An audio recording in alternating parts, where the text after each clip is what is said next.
Good day, everyone. Today I'm with a very special person, Dr. Robert M. Price. Dr. Price, can you introduce yourself to us, please? Well, I guess my infamy or notoriety probably centers around the Bible Geek podcast I do, and I'm a PhD in systematic theology with another PhD in New Testament, both from Drew University. I've written a mess of books. Probably you could take that both ways. Things like Beyond Born Again, Deconstructing Jesus, the widow traditions in Luke Acts. Not all of them are polemical. I do study the Bible for its own sake, not just to make it a volleyball between competing religious or anti-religious teams.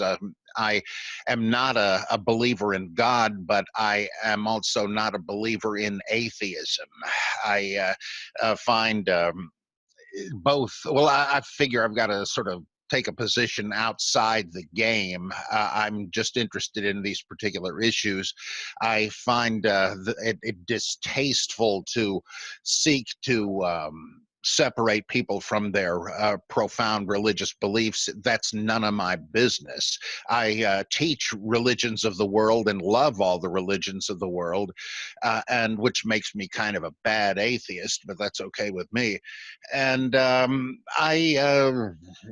guess my latest big thing in writing is the completion of the third volume of my Bible introduction, Holy Fable, the Bible Undistorted by Faith.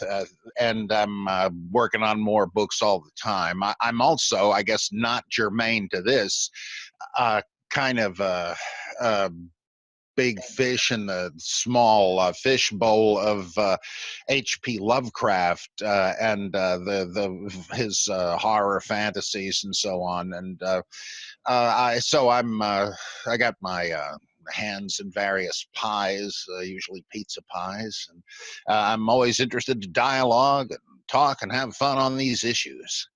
Likewise, and thank you very much for that introduction. I believe today we will be discussing the historicity of the New Testament. And there's the big M word, the word myth. That's a big bad word these days. Could you do me the favor and explain to me what exactly myth is in the context of the New Testament? Well, myth. There are various types of myths. Most of them found in the Bible. A great number of them are legitimation or legitimization myths, and trying to account for and justify the practices of the religious community that created them. Nobody really seems to understand their myths as myths. That's part of the process. It's like in every society there are people who frame the rules and espouse beliefs that rationalize the rules, providing what Peter Berger calls a sacred canopy of values, all sanctioned by God or the gods or the ancestors or whatever. And though regular human beings like ourselves originally came up with them, but as they pass down from one generation to the next, they come to have their own autonomy. And since all of these beliefs and values far predated the current generation of believers, they take on the halo of a divine origin, and indeed they are superhuman in a way because of their authority stemming from the past and from venerated founders and all of that. And so the myths tend to legitimate things like that, like when Jesus is challenged about divorce and he says, well, here's the way God intended it, and he refers to the creation stories in Genesis. It seems to me highly unlikely that those stories, the 7-day creation and the Garden of Eden, are factual or historical, though it was easier to think they were before science. But the idea was to say what is a fundamental importance. The law that cannot be broken is the way the gods created it. And so myths are important to safeguard authority. But as Bultmann said, myths appear to be also ways of depicting the self-understanding of a nation or a religious community, like the myths of Prometheus and of Icarus in Greek mythology. These embody the understanding of the ancient Greeks as intellectuals, that they strive for a truth that is probably unavailable ultimately, but it's a North Star that you have to follow, and it's worth the sacrifice, even though it may bring you crashing down to the earth like Icarus, or stapled to a boulder like Prometheus. But I mean, that's the kind of thing I don't think you would find in many cultures where the main issue is simply survival. In the Bible, you have a sort of a similar view that human beings are just lower than God, but just higher than animals. And there's the fallenness aspect that some cultures don't really have. Like Joseph Campbell used to say that what struck him about visiting Japan was here was a culture that had no notion that the world was fallen in any way. Yeah, that's going to be reflected in people's sense of guilt or futility or their lack of it. So myths often, or the stories of Jesus exorcising demons and things like that, they seem to be summations of the early Christian experience of being liberated from what had compelled and enslaved them psychologically, or they hoped politically. And so they see, Paul Tillich used to say that people are inclined to complain that so-and-so is only a symbol. It's not literally true. And he says, no, you're misunderstanding. What you should say is something like the Garden of Eden or whatever is no less than a symbol. Because if you, excuse me, if you just had a factual story of marvels and amazing things like the Red Sea parting or a guy rising from the dead, how would this really be any different than the abominable snowman or flying saucers? It would be pretty interesting, but what would be the meaning? What would be the relevance of that? Well, of course, it's because these stories are really I like to say, like the computer icons you click on of rituals, which are transformative. Nobody would care if Jesus supposedly rose from the dead if it weren't actualized in the ritual of baptism. And similarly, and so then you have to ask, well, suppose that it didn't actually happen, but the symbolic rituals do have their power, not because of a historical basis, but because of an existential transformation they occasion. And so I think with, though I wouldn't say I really identify with any one faith anymore, it's clear to me that faith is transformative, and that it's the symbolic character of the stories that make that possible, and the history or lack of it really is irrelevant. It's certainly irrecoverable. We can pretend we know what happened, but we don't. I mean, even some Christian apologists will admit that. Though my late great friend Clark Pinnock used to say that.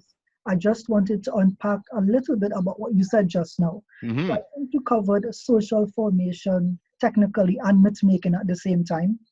And one of the things that you referenced was the words that Jesus used in the New Testament. You don't believe he actually used those words. You think it's ipssisima, vox in this case, if I'm not mistaken, yeah? Yeah, that's right. Jesus as a character said this and that. Whether there was a Jesus who actually said it on some occasion, there's reason to doubt that.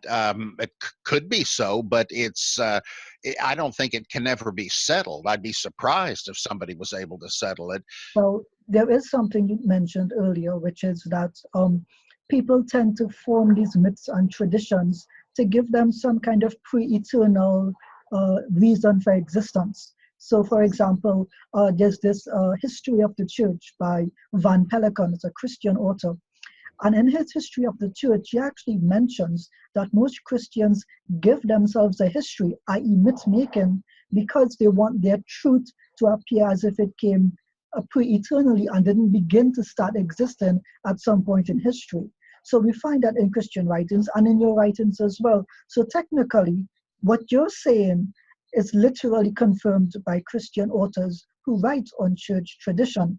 Now, I just wanted to mention, when you speak of people putting words on Jesus' lips, the ipssisima vox, do you think, for example, when they use the cynical traditions, primarily from Diogenes, that people at that time would recognize those statements? Or do you think it was more like people were familiar with those sayings, like, why do you sit with the sinners, or why do you call me good? Were those popular sayings at that time attributed only to Jesus, or was it something common, like, night, just do it? People were familiar with the statement in one way and had some familiarity with it, so they were more likely to agree with it, and it wouldn't matter if Jesus actually said it or not. Is that the case with most of the New Testament sayings? I think that is true, because there is virtually no statement about behavior, ethics, morality, etc., ascribed to Jesus in the Gospels that you cannot find, sometimes verbatim, in the sayings of rabbis from the general period around the time, the ostensible time of Jesus, or in Cynic and Stoic philosophy. And this was a very cosmopolitan era in the Mediterranean world and beyond. And so would everybody have known that, oh, hey, the Cynics said that, Diogenes said that? I doubt that, but they probably would have heard it, just like today. And even within one stream of tradition, Jacob Neusner has shown how you have the same statement in the Mishnah ascribed to various rabbis, as if nobody really knew who said it, but they figured, well, it must have been Rabbi so and so. And I think the same would be true here. Did Jesus say this, or did Pythagoras say it? There's modern examples of this that you hear over and over again, like when people say, the Bible says God helps those who help themselves. No, that's not in the Bible. I know it's in an ancient Hercules myth, but it's not in the Bible. Or another one, I was listening to a show that sort of inspired the Bible Geek years ago, a thing called, I think, Bible Questionnaire. Somebody called in and said, where in the Bible does it say neither borrower nor lender be? And the host, who was a very learned man, nonetheless was hunting around in his Bible and looking at his concordance. Where the heck is that thing? I tried to get through to say, look, that's not in the Bible. It's from Hamlet. That's what Polonius tells them, and so on and so on. Couldn't get through. The lines were jammed. But people, I've heard other instances of that. Or how about a penny saved is a penny earned, as the Bible says? No, it doesn't. And they just figure it sounds good. It must be Jesus or whoever. And that's, nobody's deceiving anybody. There's no scheming. It's no hoax, no deception. It's just, you figure it sounds good. It's true. Well, I know who speaks the truth. It must be Jesus.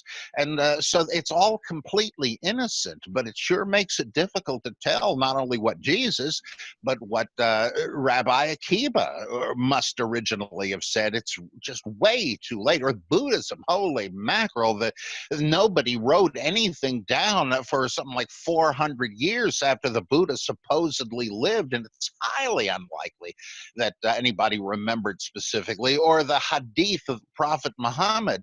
It was al-Bukhari and others realized, wait a minute, we've got tens of thousands of these hadith. They cannot possibly all go back to the prophet. And so he and others tried to weed them out, but we're still left with a huge pile of them that modern scholars still debate. It's just the way it happened in a world before printing presses and tape recorders. And does it really matter? Like, if you're reading the Sermon on the Mount, and it touches your conscience, yeah, maybe forgiving and turning the other cheek would be a better way.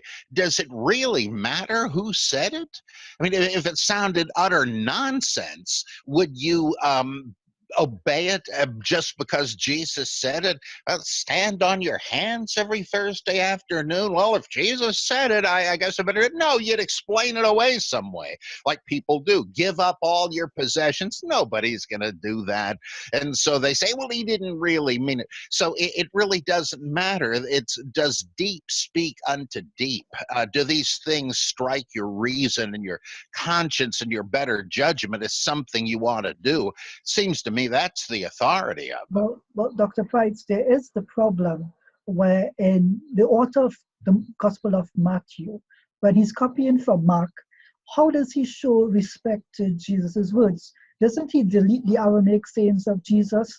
I think in only 2 instances he actually gives you the English translation, and in other instances he deletes the words completely. He doesn't bother to translate when he raises the girl or in other instances. So how much did they really care if the author of the Gospel of Matthew was willing to delete the Aramaic sayings of Jesus? He didn't even bother to translate them. So this, I believe you know about the Aramaisms of Mark and Matthew. So what do you think about that?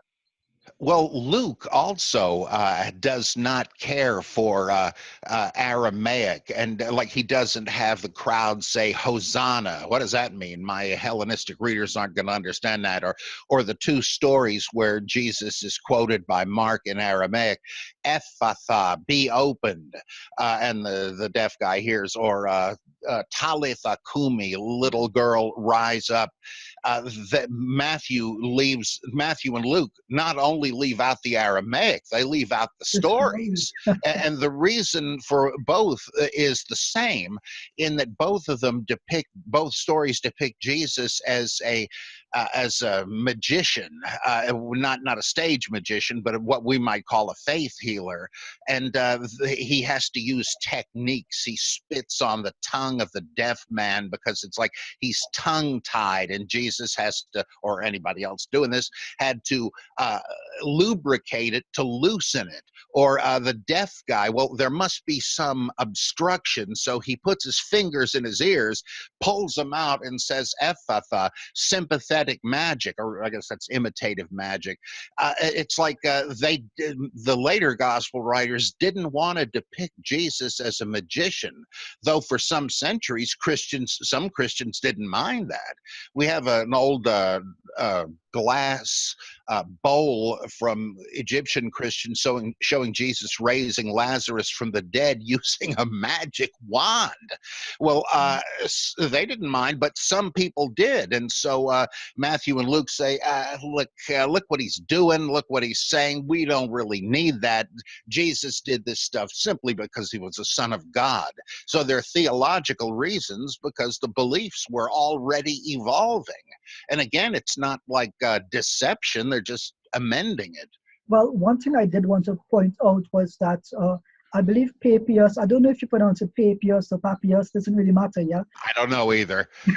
No one knows, right? But when it comes to the early myth-making in Christianity, specifically the Gospel of Mark, I believe, what's his name, Burton Mark points this out as well, is that there were miracle sets, 2 sets of miracle sets in the Gospel of Mark. So there's a healing miracle, a water miracle, and I believe a food miracle, and there's 2 sets of those 3 miracles. And more than that, there's a couple of other ones, healing and exorcism and so on, yeah. But specifically, these are the things that Elisha and Elijah did. And so we can see that the author of Mark is drawing from a previous tradition. This is not necessarily the things that the Christ actually did historically. So I think that the audiences of Matthew, Mark, and Luke had to be distinctive, absolutely distinct audiences. And they draw on the sources, not out of some sense of servitude, but of serving some polemical purpose. I do not see the Gospels as a historical bias. I see them necessarily as works of propaganda to achieve a good cause. In that good cause, I mean inviting people to do good, to treat the poor well and the sick well. That is what I see the gospel literature trying to motivate people to do. I believe there's this book by Barry Wilson. I forgot the exact title. It's a Canadian author. But he actually tells you, if you look at the gospels themselves, if you ignore Paul's writings, most of what Jesus says is about being the teacher of righteousness, do good, help the poor. It's very little about revolutions or politics or violence. His is more a moral message, basically. Everything else with the miracles added on just seems to be later additions to serve some polemical purpose. So I wanted to bring your attention to the Gospel of John. This is my favorite gospel. I don't know if you like it as much as I do. But Mm-hmm. I'm going to read one verse for you, and I just want you to give me your thoughts on this, okay? Mm. So typically, when you appeal to a witness, you're appealing to someone to support your case, yeah? Mm. So in John chapter 19, verse 35, it's probably my most favorite line in the Bible. It says, "The man who saw it has given testimony, and his testimony is true. He knows that he tells the truth, and he testifies so that you may also believe." How helpful is that? There's some random guy that we don't know about testifying to something we have no idea about, and they're appealing to this person as an authority, as a witness, but he is anonymous. How is that supposed to help us believe as they believe?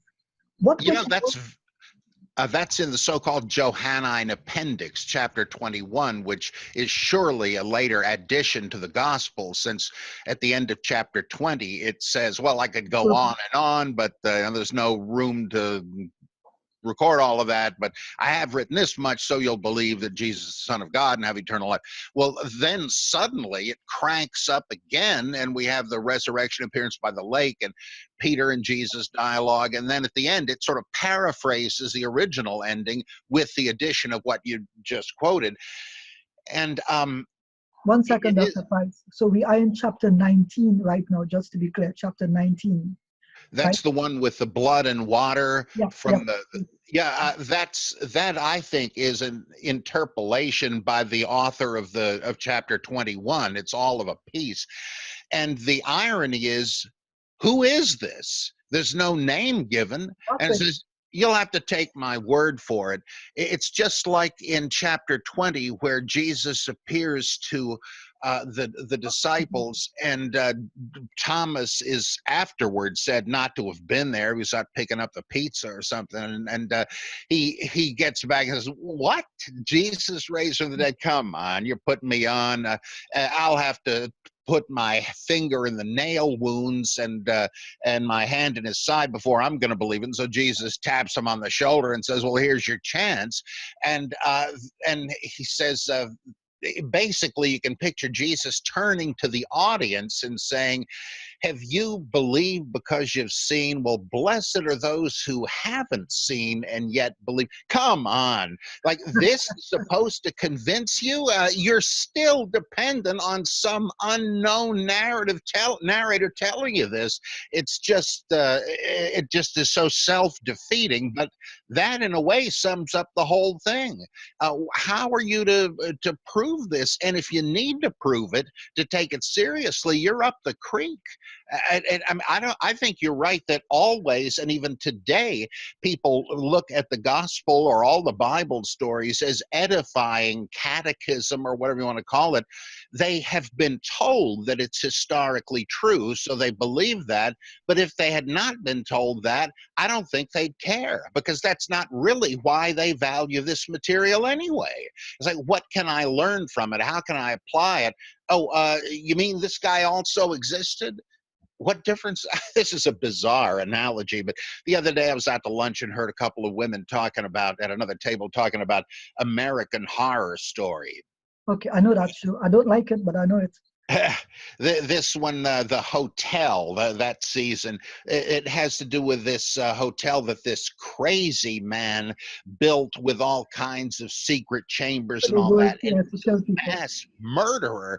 And I wasn't going to make a jerk of myself and go interrupt him, but I thought, that guy actually existed.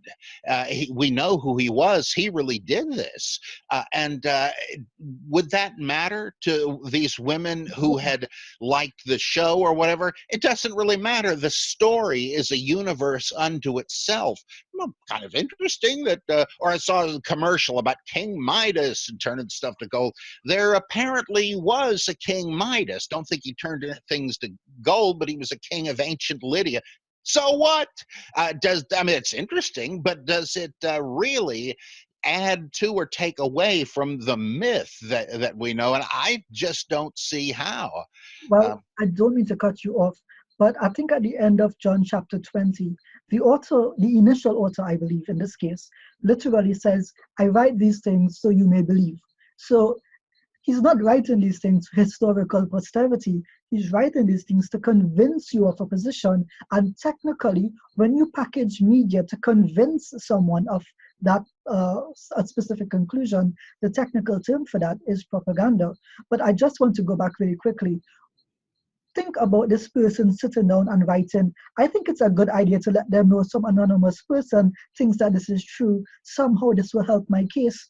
There's another verse I want to bring to your attention. Same chapter, John chapter 19, verse 38, right? And it says, later, Joseph of Arimathea asked Pilate for the body of Jesus. Now, Joseph was a disciple of Jesus, but secretly because he feared the Jewish leaders. Now, here's my problem with these verses. One, Arimathea doesn't exist, at least by that name. Two, they're appealing to someone who's a secret follower. It's as good as appealing to a wall. It doesn't help you testify to anything, right? Second, Yeah. and thirdly, here's the thing. This could not have been written at the time that if Joseph did exist at his time, because Joseph would have been fearing for his life.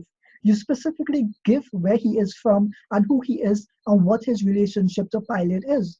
That is something to be killed over, right? So if the church under James was being persecuted in Jerusalem, I don't believe that this could have been written at all at that time. It could have only been written by a person who never knew Joseph or knew that Joseph was dead.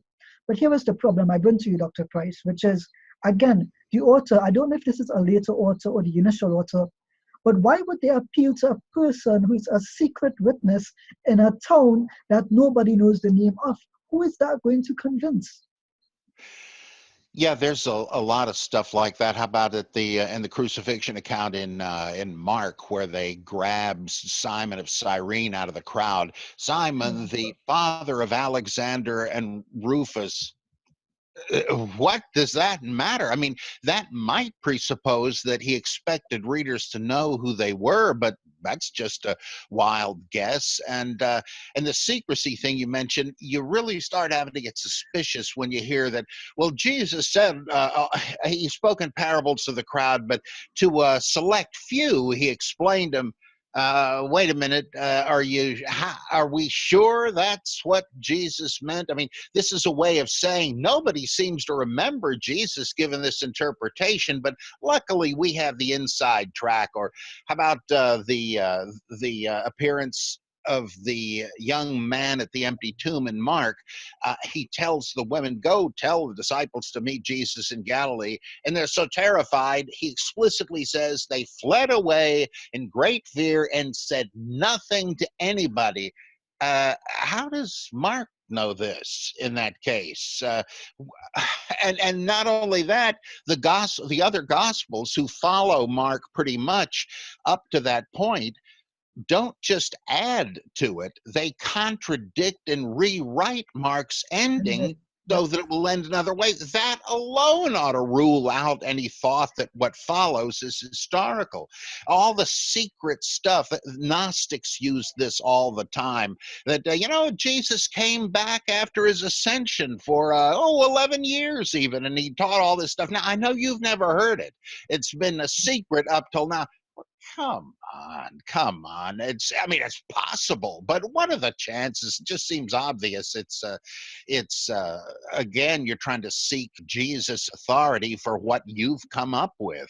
And people did that all the time. That's why they wrote under the names of Enoch and Baruch. If I say this, who's going to care? But if Enoch, who ascended to heaven, said it, okay, they're going to believe it. It's pious fraud, and it's everywhere in the ancient world. Well, Dr. Price, I think we should wrap up there. But now that we've reached the end, I think we've had a fantastic conversation. You've raised some brilliant points. Could you do me the favor and let us know about your Patreon and your latest book that's going to be upcoming soon? Well, there is the 3 volumes of Holy Fable that are on Amazon. The first one's Holy Fable, the Old Testament Undistorted by Faith. Then the second one is Holy Fable, the Gospels and Acts Undistorted by Faith. And then thirdly, Holy Fable, the Epistles and the Apocalypse Undistorted by Faith. I guarantee that even Bible fans reading this will learn about theories and possibilities they simply would never have heard, not because I'm so brilliant. Much of it is not original to me, but I've drawn on sources that nobody mentions anymore. Then another one is Bart Ehrman Interpreted, subtitled How One Radical New Testament Scholar Understands Another. And there are other things coming out, but I guess those would be the big ones, and those are all readily available on Amazon. And what I'm about to work on, I'm looking right now to huge stacks of books I need to use for research. I'm going to do one called Christ, Mythicism, and Gospel Christology, which deals with the question, if there wasn't a Jesus, and Jesus was originally supposed to be a celestial being and only later reinterpreted as a human being, why do the Gospels seem to go in the opposite direction, with a more human Jesus in Mark, a more divine one in the later John? So I'm going into that. Then the other one is Judaizing Jesus, where I look at a whole lot of stuff written today saying that Jesus was a kind of a rabbinic Jew. He wasn't the Lutheran that the old German theologians used to say. And I want to suggest that I think that is not really historical work, but it's ecumenical theology. They're trying to say, look, we Christians feel guilty about the rotten way we've always treated Jews, so we're going to kind of give away the store and say that Jesus was really on your side, not ours. And I want to say any Jesus you came up with would be a kind of fiction, and here's why I think this one is. What about your Patreon, Dr. Price? I guess you just look up Patreon Robert M. Price, and every month I put up 1 or 2 essays, and I do a Human Bible podcast, which I used to do for the Center for Inquiry, and it's much like the Bible Geek, but a lot of people seem to like it better. I don't know why. I also have a monthly column that you can subscribe to for free from my website, and that is robertmprice.mindvendor.com, and the column is called Zarathustra Speaks. And that's totally free, and well, I guess that's mainly it. I sure appreciate people's interest and support. Well, Dr. Price, thank you very much for your time and your energy. And I look forward to having discussions on these topics again with you soon. Have a good day, everyone. Thanks so much. You too.